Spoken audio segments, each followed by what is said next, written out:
I'm sorry. You all stand for the pledge to the flag, which is behind Sue. I pledge allegiance to the flag of the United States of America and to the republic for which it stands, one nation, under God, indivisible, with liberty and justice for all. Thank you. Okay, we have papering it right now. Presentation. Public first, is there?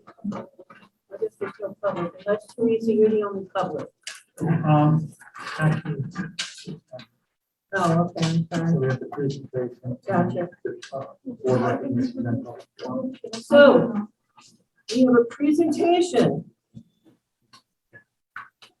I turn it to you, Sue. Is that share? Okay, I'm just trying to share. Hold on 1 second, we're gonna make you a co-host.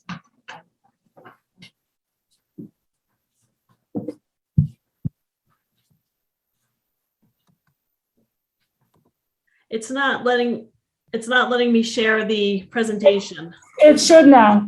Go Okay. ahead, try again. Okay. Oh, there. Okay. Okay. So this year we came in and did the audit, and we had a few changes this year, but everything worked out fine. So the external audit, we're looking at your financials.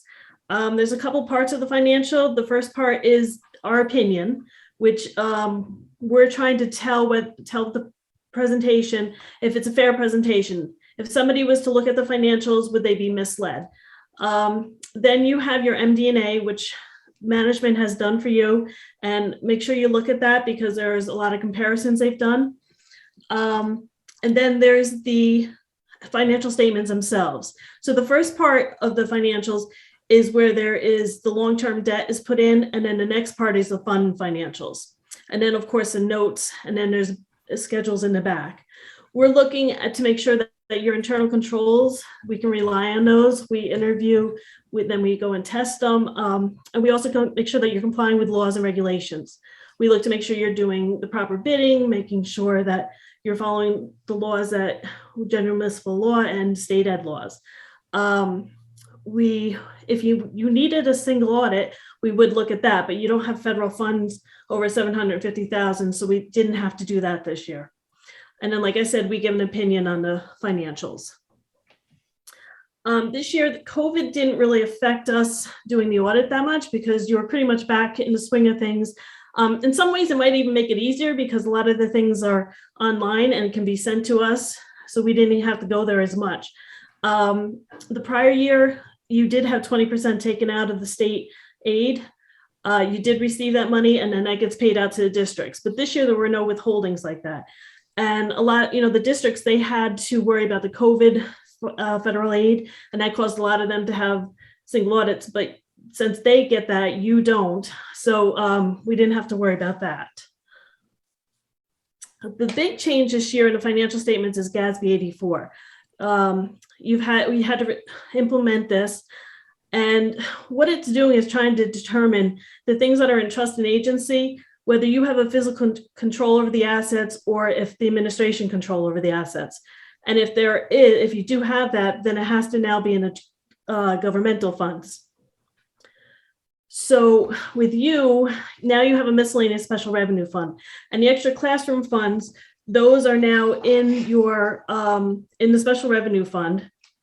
And we also report those in the back. You can see they're still in the financial, and the scholarships. The extra classroom, it's your policies that you're being followed, and your staff is taking care of the money and making sure that the bank recs are being done. And the same with the scholarships. You help determine who gets the scholarships and you oversee it. So that has to go in the governmental fund.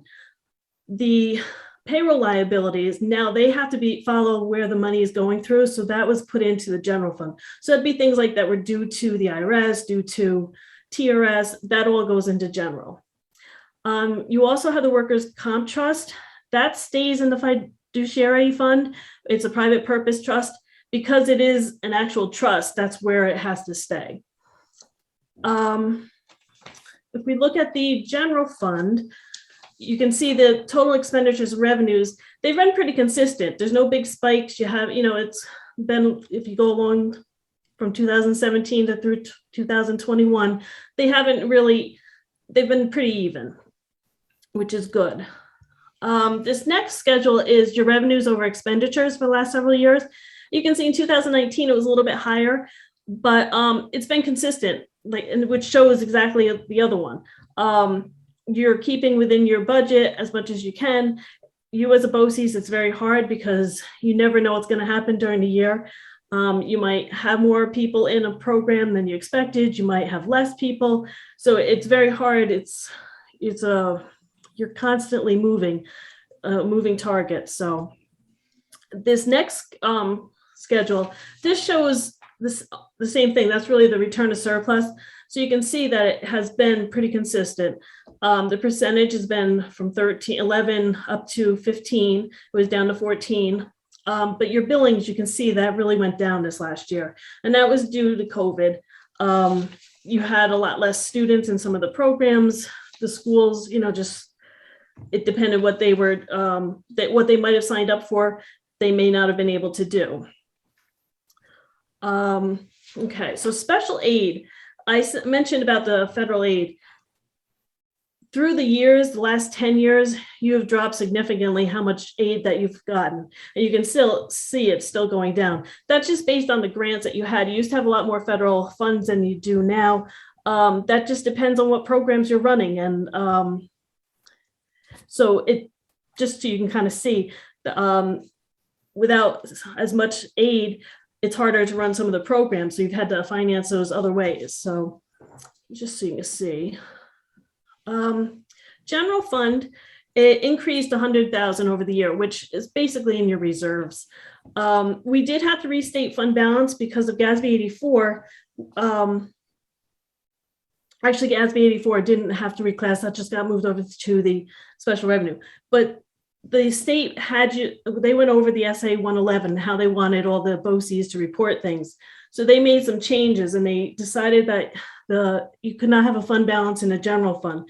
So the one thing that had to be moved over was a special aid fund that had to go over to, it was what you had for the special aid. The 516 went over to special aid from the general fund. And then you also had to move the CTE equipment reserve into the capital fund. They want that all together because that's eventually where it's going to be used. So 416,000 moved over there. So after that was restated, your reserves went up 149,000 and you're no longer having encumbrances. You're not allowed to have encumbrances. So that went down about 49,000. So that's where you got the 100,000. The next chart shows where you put in 100,000 into the employee benefit liability. You expended about 45,000, and that is it can only be spent for retirees. And you put in 75,000 into the TRS retirement fund, and the liability reserve addition, you put in 15,000, and you earned about 4,000 in interest, which is much less than previous years, but we all know the interest rates have gone down. So your surplus due to schools at the end of the year was 9.2 million. 7.2 is attributable to the current year surplus, which if you look in the MDA, it mentions that you're giving a surplus, you're giving a refund back to the districts. The 2 million of that is that old retiree health insurance accrual that we're carrying there. All the districts decided that that's how they wanted it to be handled years ago. The general fund revenues are down 4.1 million, 17 million, which is about 7.7% from last year. And the expenditures are down almost 900,000, which is about 7.69%. And your return to surplus was down 236,000, which is about 500% of last year's number. Okay, so your school lunch, the fund balance did decrease. And part of that is you didn't have the students there for the full year. And it's hard because as a small operation, you don't have the volume to make up the difference. So no matter how much volume you have, you still have fixed costs. So at the end of the year, your total fund balance was $143,000, and $9,000 of that is inventory. So that is considered non-spendable. So your assigned fund balance, what's available, is $134,000 at the end of the year. And that represents about 59% of expenditures. State ed would say that 30% is reasonable, but if you think about $134,000, anything could happen. That's not really a lot of money. Like I said, you're smaller, you don't have a lot of students. So if something did happen, it's good to have the extra funds. The percentage doesn't always mean it's bad. It's good to have a little extra funds there. Your capital projects, you had expenditures of $53,000 on East Wing roof project and $5,000 in building improvements. Some of the old projects were closed last year, and you transferred in $669,000 from the general for new projects. The CTE equipment reserve, like I said, that got moved into there. So at the end, you have $3.23 million in fund balance that can be used towards future projects, which you have plans for. As a BOCES, you have coasters. So we do a special testing and sampling of those. We want to make sure that the proper expenses of the coasters and across billings with the other BOCES, that they agree that there's invoices, that it was billed correctly to all the districts. We look at the monthly bill and make sure that it looks reasonable. We test several different transactions during the year and the billings, the bills that you receive and the bills that you send to the other districts. We look to see if there's adjustments to coasters, that it's given to each district accordingly, because with the coasters, a district may say they might need 6 students to have services, but at the end they might have only needed 9. I mean, they might need to have 9. So that's got to be adjusted for all the district, each district. So we look to make sure that that was done and it was reasonable the way the allocation was. We look at the original bills and then based on the prior year costs too. The extra classroom activities, like I said, that had to be moved into your governmental funds. So that is part of your regular financial statements now. It used to be just in the trust and agency, but now it's actually, you're showing the revenue and expenditure. There was limited activity this year because of COVID. The district has internal controls over the receipts and the expenditures, and the total cash balances, receipts and expenditures are really not material to the financial statements, but they do get included. Your management letter, you had no major issues. Any minor issues were discussed verbally with management and the audit committee. There were no written comments this year in the management letter. You're receiving an unmodified opinion on the financial statements, and that is in accordance with generally accepted accounting principles. It's the best opinion that you can receive. We did not see any major problems, so it's a clean opinion. Does anybody have any questions? I kind of went through that quickly. Thank you. Thank you very much. Does anyone here want to ask anything? Sue, you did a great job. Thanks. Oh, thank you. Thanks, Susan. Thank you very much. Okay. So And by the way, Susan Smith. Now, my team. Okay, well, you and your team. Team's team. It's incredible. We have a great team. Yes. Okay. We are now moving on to board recognition. Yes, ma'am. That Bob. That's me. So I'll give you your certificates, but most importantly, you have a number of items that were prepared for you by our students in career and tech. Those of you fortunate to have 4-letter or 5-letter last names might have gotten your entire name on there, otherwise you got an initial on there. Independent. This is a new tool that we just bought for our welding program. This is the plasma thing that I voted on. Oh, yeah. That was made with that plasma. And our teacher, Nick, and his kids are excited about using it. So that was one of the new things that they did for board member recognition. Each of you up here has a bench from our buildings trades program. They're all there. Carol, you What? gotta make sure you take yours home. Your benches are right up here Yes, I have room in my car. to take home, including the gardens. The certificates are a piece of paper, but it's the sentiment behind them. Thank you. And the other gifts that the kids have made for you, they were made with love by the children we serve. To thank you all for what you do.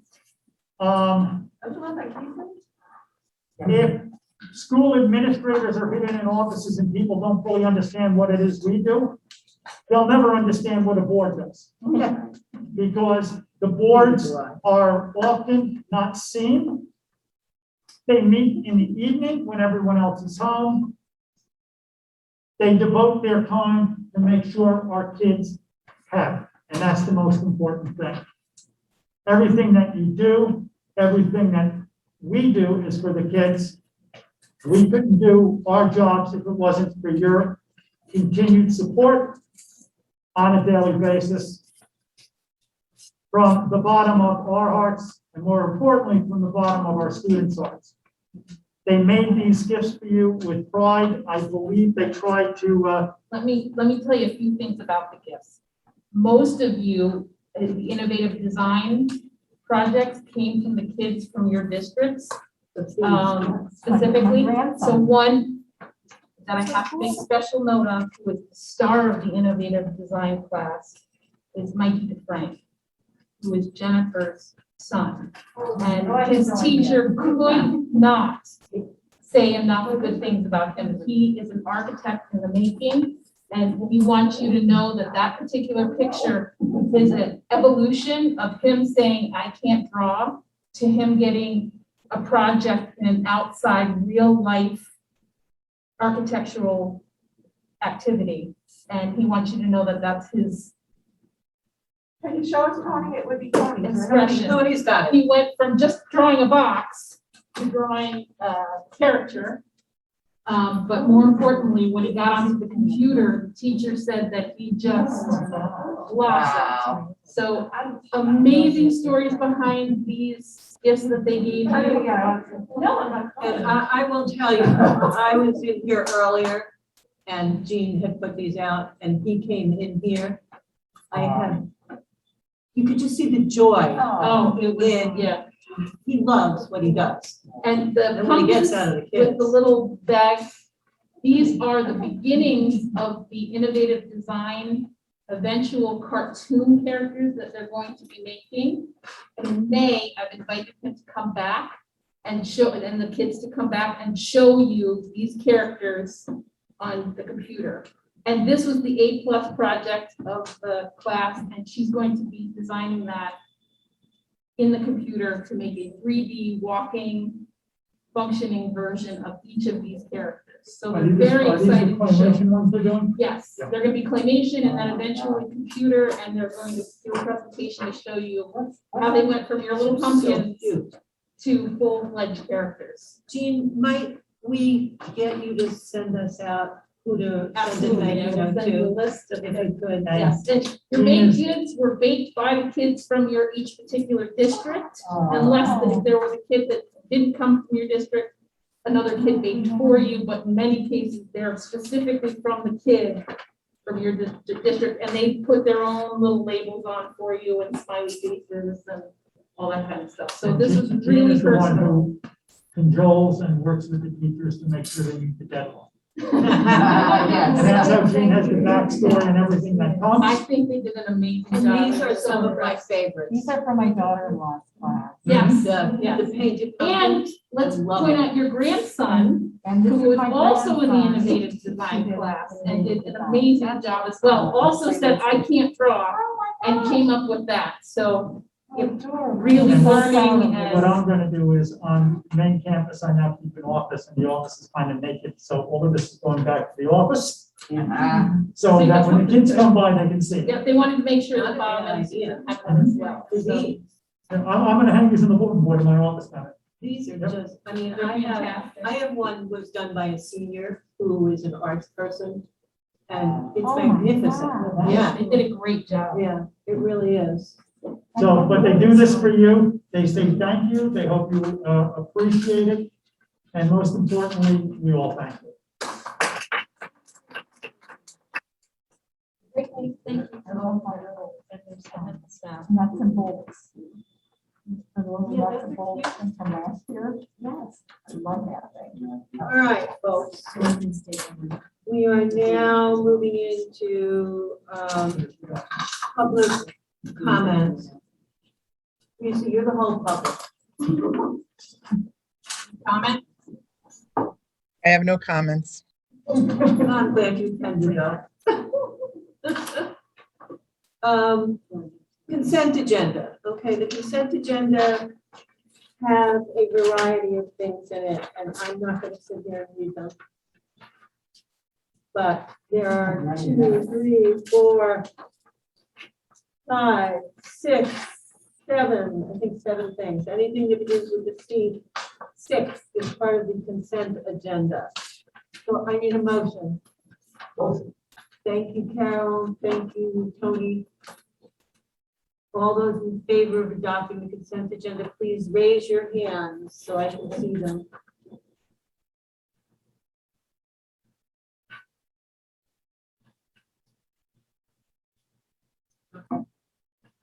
Did I get everybody's hand up? Now I did. Excellent. Unanimous. Thank you. Okay, moving on to item number 701, the claims audit report. It's informational only. If you read it on your computer, you could see more than reading it on here. But if you remember, you read it. If you remember, that's true.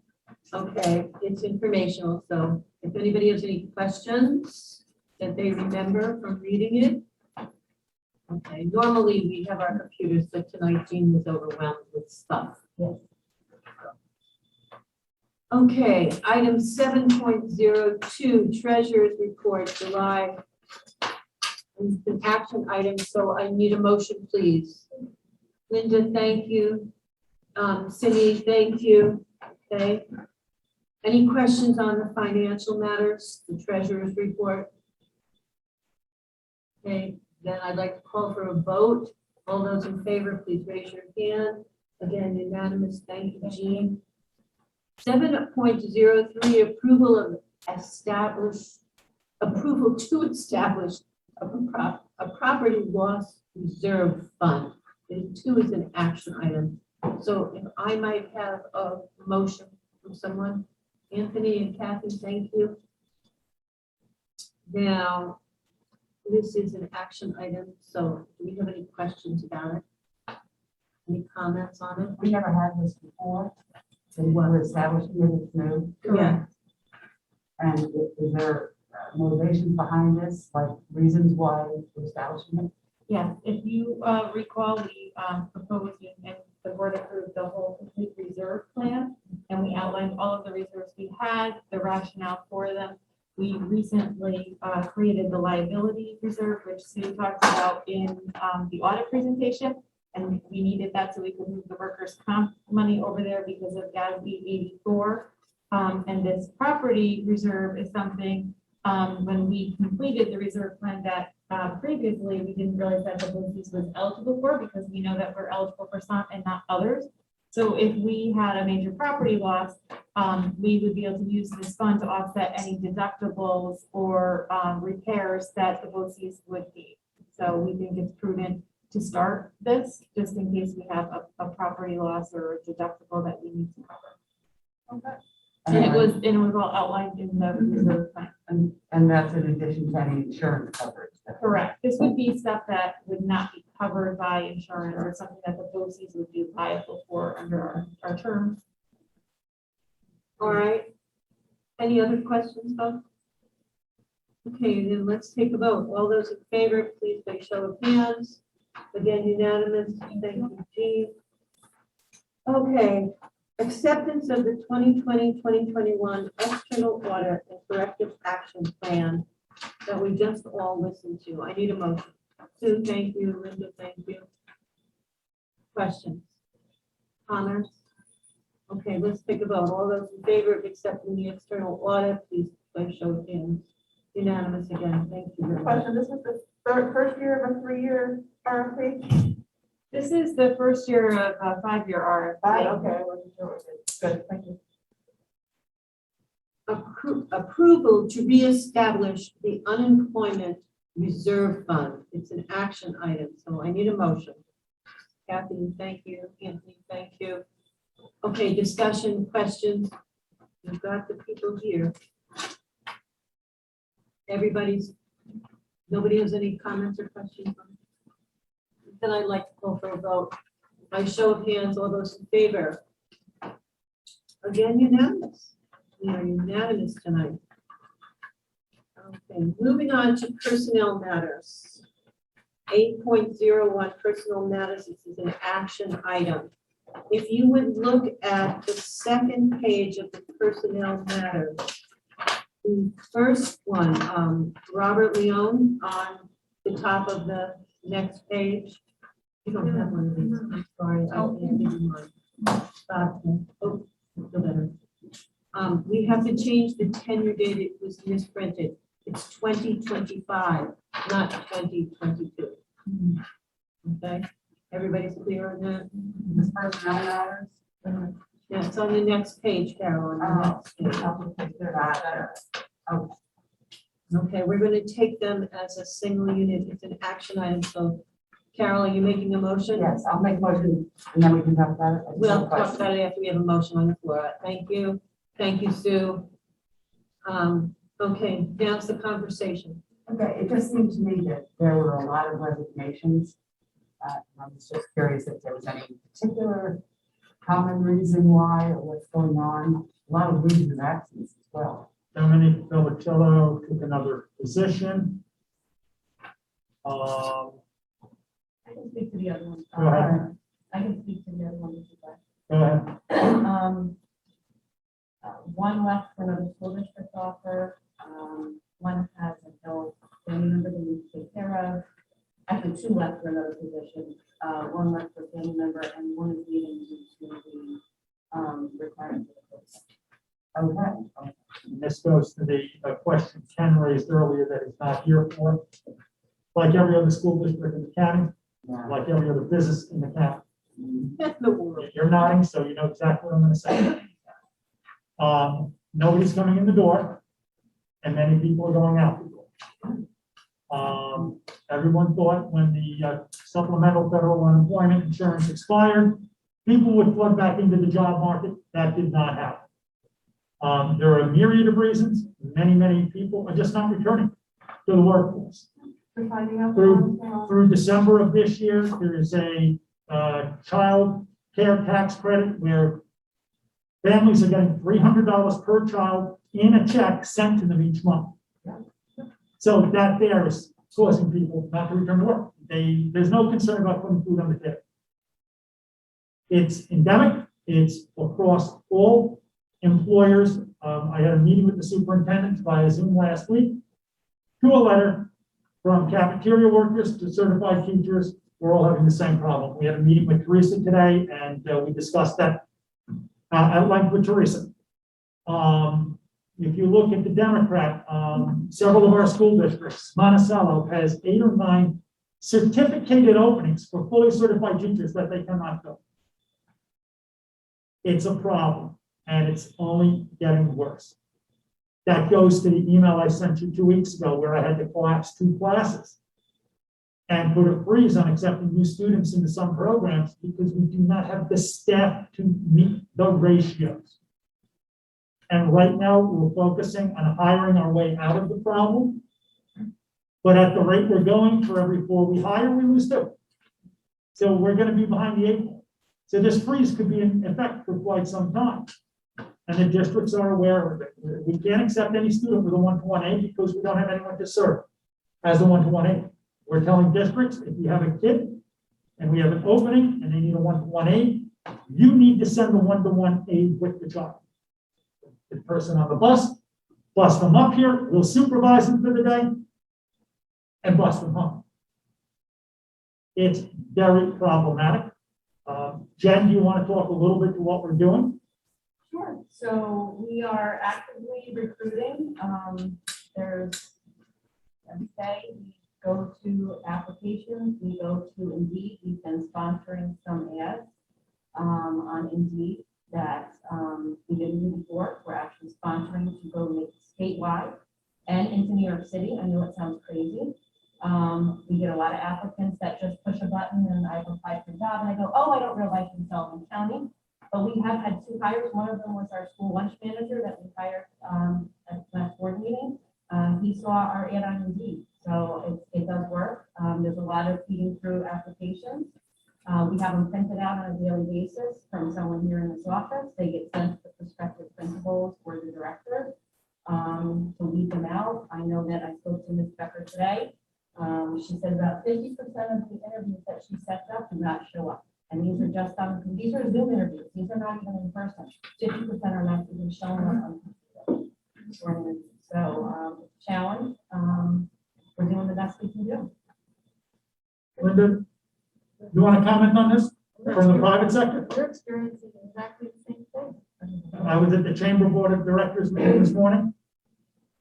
Everybody at the table is having issues hiring staff. So I was just wondering on this, in the schools, there was a time, I don't remember when, a long time ago, and for substitutes, they were lowering, you didn't have to have a certification to substitute, you could go in for like short-term substitutes. Doesn't matter. Doing anything like that? doesn't matter. You don't have, you don't.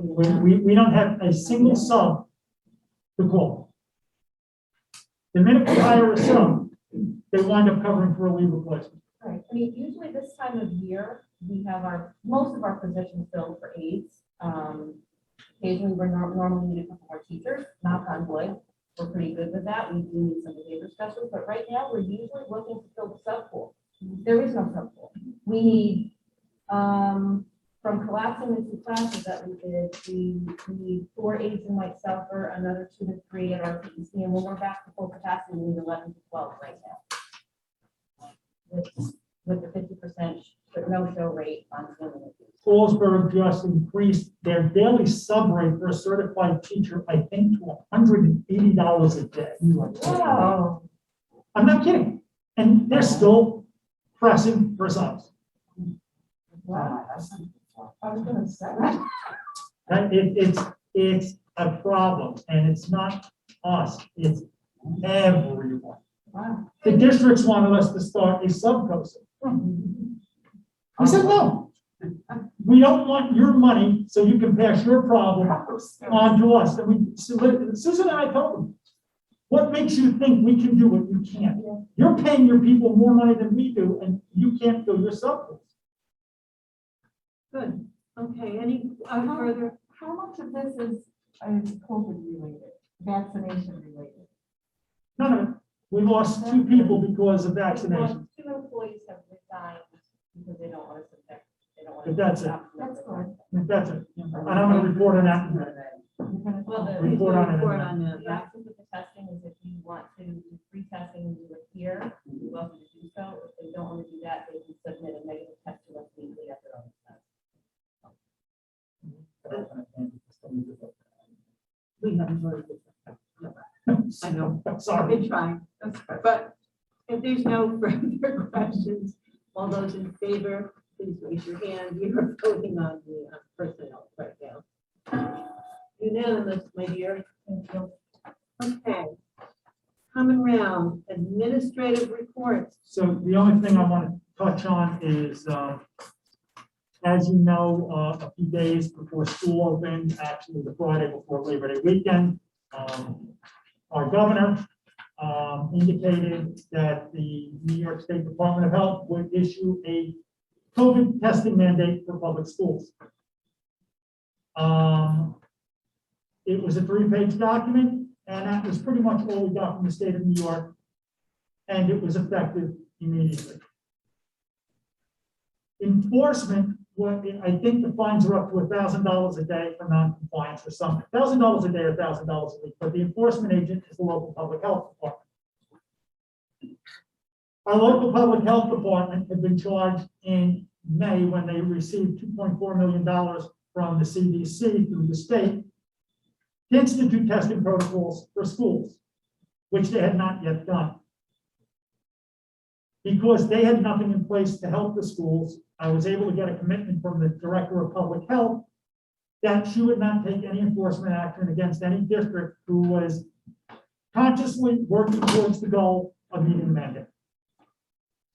So we've been working diligently over the past 6 weeks, and I want to recognize Jean, Melinda Christensen, and Mary Swift in HR. We're not going to factor in my time, but on average, the three of them have spent 25 to 40 hours a week amongst the three of them, working through the administrative to make this happen. We are in a position now where we're going to start testing this week, and we will be testing every week thereafter. Jean and Melinda will be coordinating the testing on all three of our campuses. We have about 350 employees. When we started this, we had about 189 that had either not provided proof of vaccination or had indicated one way or the other whether they would consent to be tested. And if anyone thinks this is a testing mandate, you're wrong. This was a backdoor vaccine mandate. But they didn't want to do that, so they basically used the administrations in the 700 school districts and 37 BOCES around the state to beat people into making a choice. And I shared all of this with Teresa, so she knows my thoughts on it. Bottom line is our staff has been very cooperative, and Teresa, I want to thank you and the union leadership because you folks were instrumental in moving this along. As of Monday, all of our employees are compliant. Either they have provided proof of vaccination or consented to testing. We have 66 that need to be tested, and that does include some consultants and itinerant workers that may not need to be tested on a weekly basis. Melinda, Jean, and I worked on Monday to lay out the testing schedule, and we will be implementing it this week, and we'll be doing that going forward. And who's doing the testing? It's self-administered. Oh, So the way it works, this is pool testing. So Jean, Melinda, we had about, what, 15 people trained? All senior management, all of the principals, all of the clerical staff are trained. And the way it works is there's a sheet on a table with instructions. You walk in. They have two tubes. They have a large tube and a small tube. They put a label and your name on the small tube and they scan it into the computer. You're given 2 swabs. And you're instructed to take 1 swab and do it 10 times in one nostril, right, Jane? 10 times in the next nostril, put it in a little tube, cap it, and you hand it to the clerk. You then take the second swab, 10 times, and then you put it in the bigger pool tube. The pool tube has all of the samples from that pool, and it's up to 24 samples in each pool.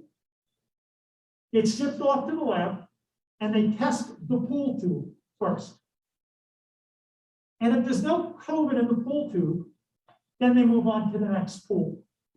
They don't test the So they don't individual. look at the individual. No, but if the pool shows a positive, then they test all of the individual samples in the pool to identify who or whom is positive. Okay, so it saves time. It saves time, okay?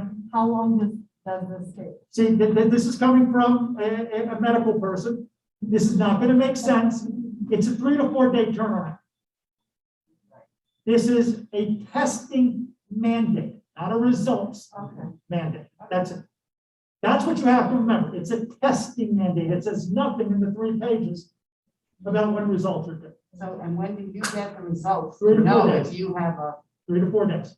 the same time as the person gets the result. The person and the employee gets them at the same time. So they could be in the classroom for 3 days. without- I guess the ultimate premise is once you start the testing cycle, you're getting that information on about the same day every day. But this was supposed to start immediately. Eldred is testing. We're starting the test this week. Fallsburg may start testing this week. Roscoe and Manor are testing next week. Tri-Valley is next week, and Sullivan, West, and Liberty are hoping for the first week in November. Who deals with the positives? Public health? Well, the lab reports it, the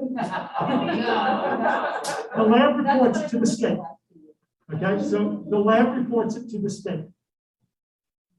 And then the state contacts Nancy McGraw, and then she's so busy, it will take her 2 weeks to catch the Well, person. actually, we're gonna report it also to Nancy McGraw. Because we get, It's And not- we it's not will be gonna doing be the contact tracing. We put them out and then we refer them. So the other question is, the article in yesterday's, was it yesterday's Times Harbor record, that there is a shortage of testing? There's a shortage of the Binex cards, which is a different type of test. Okay. Binex cards require you to have an LSL, which is a limited lab license. And it also requires you to analyze the results on your site, which is taking a level of responsibility on our nurses that this does not require the nurses. Our nurses are trained in the data back us up. Our nurses are busy with kids, right, Teresa? Our nurses are busy with the kids. We're sending home 20 or more kids a week with COVID symptoms.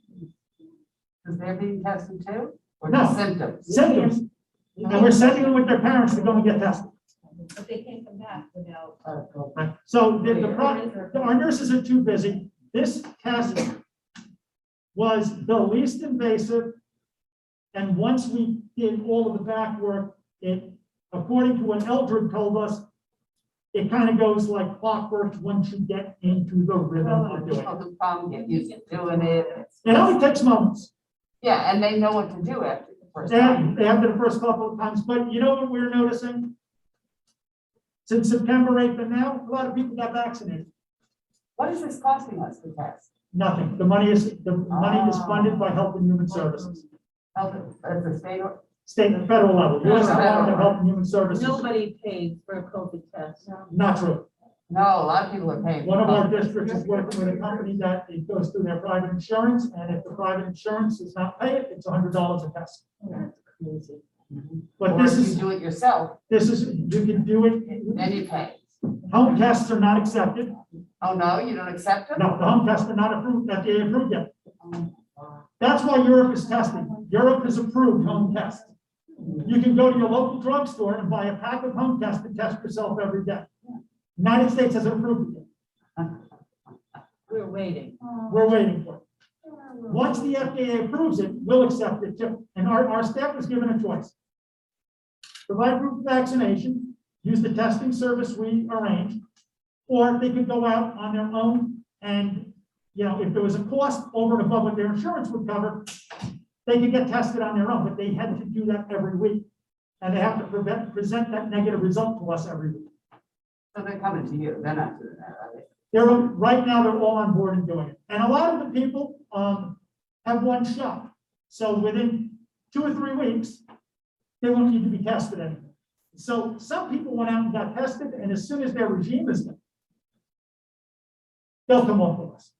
And we believe that ultimately, our biggest fear and one of our local officials, Senator Martucci, shared with me that it is a distinct possibility. Our biggest fear is that after all of this work, the state will pull the rug out from under us and decide to go in a different direction. Because the problem right now is we're testing the adults and ultimately have to offer it to the children. Most of the parents will not consent to have their children tested. 85% of the COVID cases we're dealing with now are amongst our children, not our adults. And if our adults are getting it, they're getting it from children. So the issue that we have is we should have been doing this last year when it was our adults who were getting sick and not the children getting sick. You know, elementary school children are sick. No, that's it. That's more than enough. All right, I'm moving us right along here. So we are on item number 10, which is policy review. And the first one is 10.01, diversity, equity, and inclusion, first reading and discussion. Okay, so we don't have the actual reading here of it. It was online. No, we don't, yeah, it's on. It's on your computer. So this is actually the second reading, right? No, it's the No, first so this reading. is the first reading. So, Oh, I see. So we are gonna move along on this one because you'll have to look at it yourself. The second one is 11.01 oath of office to the district superintendent and reaffirmation of contract amendment. This is an action item. I need a motion. Thank you, Carol and Carol. All those in, oh, I need a discussion now. Sorry about that. I gotta catch up with you. All right, folks, this is again something we should have read. No, this is the oath of office. Yes, I need to administer the oath of office. We want you to approve it, you'll administer it. So if you please stand and raise your right hand. I need you to You gotta go follow ahead first, or- No, we do it after. after. I need you to follow me. I do solemnly swear or affirm I do solemnly swear or affirm that I will support the Constitution of the United States that I will support the Constitution of the United States, and the Constitution of the State of New York, the Constitution of the State of New York, and that I will faithfully discharge the duties of the office of District Superintendent. that I will faithfully discharge the office of the district superintendent. You are so duly sworn. Thank you. Well, Now you can have your discussion and take a vote. I don't think there's anything to discuss at this point. Do you agree? I agree. So I'll make Carol and I have to say duties. isn't this, you didn't say the other item? Duties. Okay. Can I see a show of hands, all those in favor? Of what? Whatever Bob just said. No, it's, this is what they're voting. for. You're voting to The extend his contract for one more year. Right. I knew that. I'm glad I knew that, Bob. All right, raise your hands. Come on, you good. And Sue is missing, so. Susan is missing, so I will take. Oh, Susan, come here, raise your hand. Good timing. Good timing is great. Sorry about that. Discussion item number 11.02.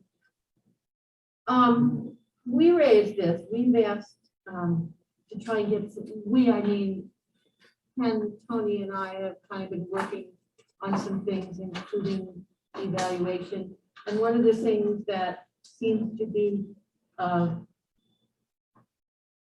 interest is getting some committees going, so that we're not doing everything en masse here, sitting at the table, and people could get a little work of something that they're interested in.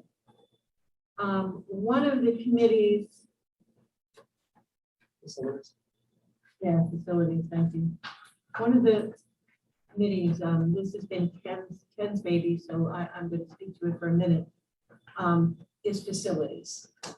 And rightfully so. We need to discuss our facilities, the needs of our facilities. We have to find these things out. Please. We have a policy committee already, which is Carol, Ken, and Tony. We'll probably create at least one or two other committees after this, so I'm recommending we keep committee membership to 3 members. Good idea. And preferably not the same 3 members that are on every other committee. So that, for example, facilities is going to work very closely with Susan, because that's the operational side of the house. Policy works very closely with Gene and I. When new policies come in, we sit down, we discuss it, we accept, reject it, we bring it back to the board. Depending on what that committee does will depend on which member of management would be assigned. And, Susan may be in the policy, I may be in with facilities, but one of us will be working with each committee. So I would be looking for 3 members for the facilities committee.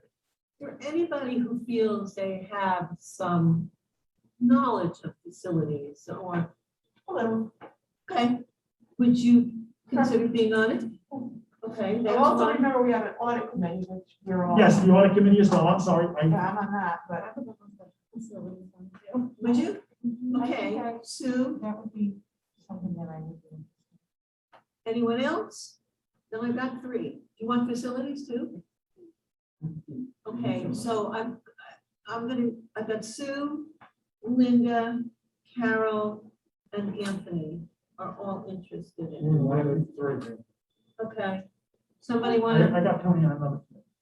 all right, we're going to drop you, Anthony. Oh. What did he say to me? I don't know, but it wasn't Just us. don't- Just don't. Oh, okay. It would never, ever hurt you. You have been my saving grace through much of this. Can I have a question about the facilities?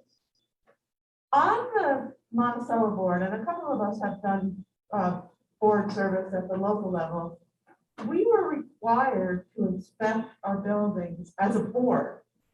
And we would go in, we would have a sheet, and we would go in and walk around, we talk to staff. Oh, you know, there's been a drip up there for 10 years, and, you know, that kind of thing. But you hear from the staff, and that was the thing. And we were assigned, because we had so many buildings, we were all assigned different buildings to do. It was a state mandate. Is that something that both is required, Susan? I don't know. We haven't been doing, and that's part of why Ken brought this up to establish a facilities committee. Okay, so that, do the but that was 5-year done. We do the 5-year plan, but we don't involve the board in the walkthrough. Right. So we're trying to get back to that. Board members walking through and talking to staff is probably not something usually the walkthroughs are done either before or after school with the facilities manager, which would be Jesse and his staff and the The architect. individual building stuff, so the head custodian. And the good news is we're only gonna have one building, well, 1, 2, 3 buildings on one campus, to worry about 4 buildings on anywhere. And don't get me wrong, and nothing against any, like, you might go in a classroom, there might be Mhm. but if we saw a drip 2 years ago and the drip was reported and it still wasn't fixed, we had clause to bring that up. That also ties into the strategic plan Maria's working on. Okay. So, I am going to appoint you head of the facilities committee. Well, head of the facilities committee means you have to get the committee together. You don't really have to do a whole Our lot. policy committee, we all kind of mutually agree to get together. We don't have a head. We or- don't have a head of our. Well, we do for facilities Well, we now. have Jean, though, so we have Jean. So she does it, she gets us together. All right, which is- just kicked it over to you. Susan. Just passing the torch. Wait a minute. Are you on another committee? Carol? You talking to me? No, I'm talking to Carol. No. Carol Park is the head of the facilities committee. No. Yes, She didn't. Wow, that was a quick turnaround. and all you have to do is call the meeting together, work it out with Susan first. There'll be no whining.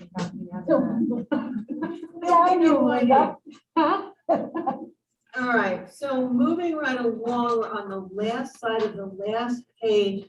Nope, we have to put in the action discussion item, the approval of the reimbursement of funds. Oh, I'm so sorry, Carol. You got the information. Okay. You want to read your, Right.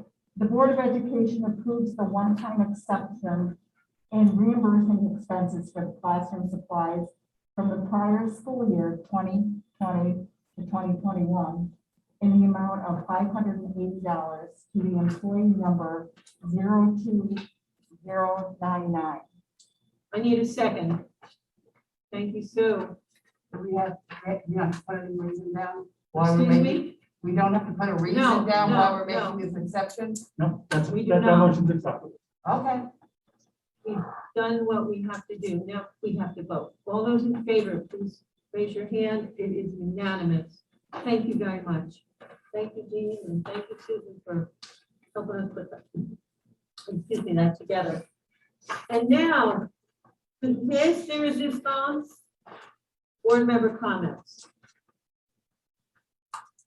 I just want to thank Susan and all of her staff as far as for the good audits, great audits. And thank you to all of the students and the staff for all of these wonderful meetings. Yes, thank you. Carol? I just would like to reiterate that I'm grateful for their thanks and appreciation, and I certainly thank them back. Carol? Yes, I agree. I mean, all the goodies are just wonderful, and I think that as much praise as Susan gets, she doesn't get enough because yes, it's her staff, but she hired him and she works with him and she makes it happen. And that doesn't mean that I don't think highly of the whole department because it's incredible what you do. I mean, who gets perfect, like perfect scores? They have to look for something. You know, I just think it's awesome. So It's a dedicated team because they pay attention to detail and we take pride in following the rules. Sometimes it's hard for people and employees to understand all the rules because they are not as exposed to OSC and internal and external audit controls as we are because we live and breathe them every day. But we appreciate their compliance. And we really do have a good administrative team and an excellent business office team. And Vicki and I are knocking wood. I don't know where there's any wood left. We are fully staffed. Mine does. And so we're happy that we can now move forward and expend time training people and cross-training people and just getting our day-to-day operations done now that we are fully staffed in the business office and the central business office. Great. that's wonderful. Thank you, dear. Sue, Ditto. good We've enough. been there, we've done that, and I know what the kind of work that goes into it. I do have something I have to go off of that for just a second. Yesterday was the NISBA annual meeting, Yes. and it started at 4.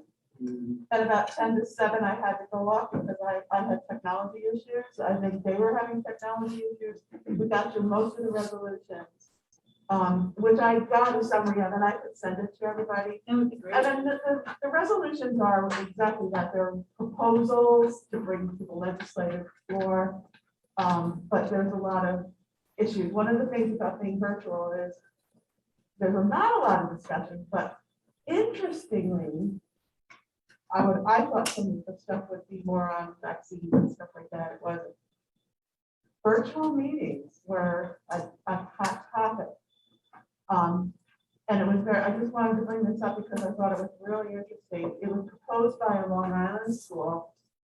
And I believe in the end it passed, and it was to continue to allow, now this is from Wish, don't get me wrong, it's continue to allow virtual, because I know in Monticello, they told me they have like 90 people showing up on their Zoom for meetings, they've never had that in a public meeting, so they feel that they're reaching more people. But they did point out in the downstate schools where it's very populated, they're getting a lot of controversy and a lot of people walking into meetings and disrupting meetings. You've seen things on TV. So that was, I think, what started it. But the interesting thing was the upstate schools, especially the Adirondacks, were saying, we want to get back into the meeting room and we can't do Zoom because we don't have the technology. So that was an interesting discussion. It did pass though, but that only means it's going to go to the state meeting to make a recommendation. So what's happening is we may be seeing more of the hybrid Zoom type things because it becomes that was just one takeaway. There was a lot more. I mean, in the winter when it's snowing, rather than cancel a meeting, I'd much rather have a Zoom. Yes, exactly. But let me ask, is there technology that we can purchase to make our Zoom experience better for Ken? Or I know it might be his equipment, but I'm just wondering, are we doing cutting edge? Are we doing the best we can do here? I think so. The stuff in this room is cutting edge. If those issues weren't canceled, Okay, did somebody go see them that knows what they're talking about? it's not a computer issue, it's a brand new computer, we just set it up. Oh, oh, shucks. We're working with them. He brought his new computer in here and I had the tech department completely set it up top to bottom for him. Yeah, yeah. It's still connectivity issues there and,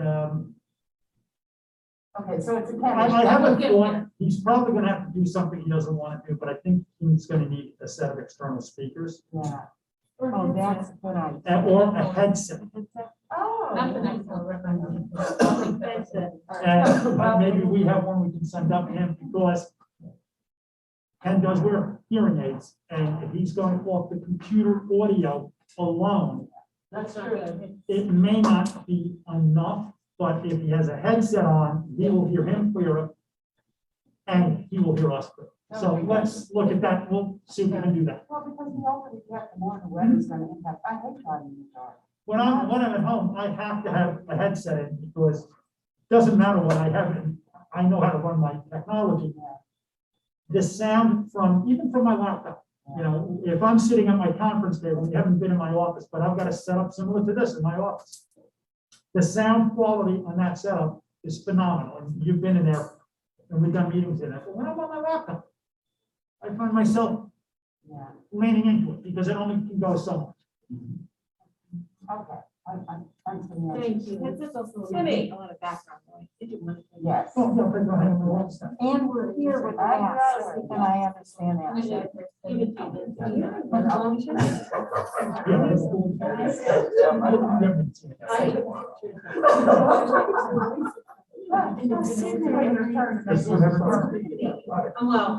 person. Timmy, I'm sorry. Susan had something to say. No, I was just saying that headsets reduce the background noise too, and people started commenting that when we are on Zoom, that certain offices have more background noise than others, and apparently mine is the worst. Yours is. Kathy. I'm just very thankful and grateful for everyone you do and for you.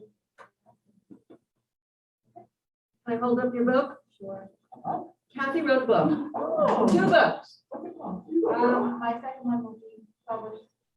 So what's for dinner? 4 Generations of Italian Family Recipes by Kathy L. Yay. Wow. Wow. So you have to invite us all over to cook for us, right? Okay.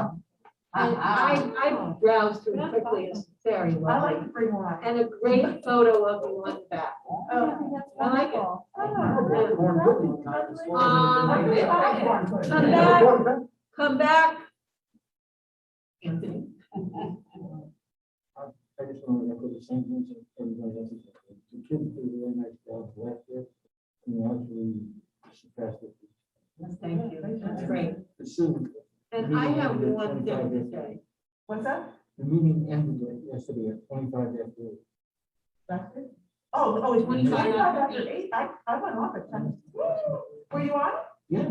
Oh, you were on Delegate for Liberty. Liberty. Can I see a show of hands, who's gonna be able to take that bench home tonight? Somebody puts it in my car. And Simmy's. Simi and I will carry them out and pull your cars up. Simi and I will carry them out. You want some? I wanted to say that I'm going to the dinner on the 27th. I don't know if anyone else is. Yes, I am. What's that? School boards, School. And Ken is going also. I asked This her month? earlier. 27th of this next, month? next Thursday. Yeah, No, I'm already. it's, Villanova. Do you have us, do you have us? All right. I just want to say one more thing before we stop, and if we can have a little decorum over here. The one person we haven't thanked, who I think really needs thanking.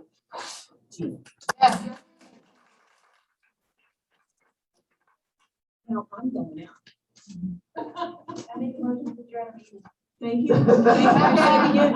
All those in favor? And for the 3 of you, 4 of you, 5 of you who come and sit through us and you know, our sort of humor, I guess. Thank you all very much for coming and being here and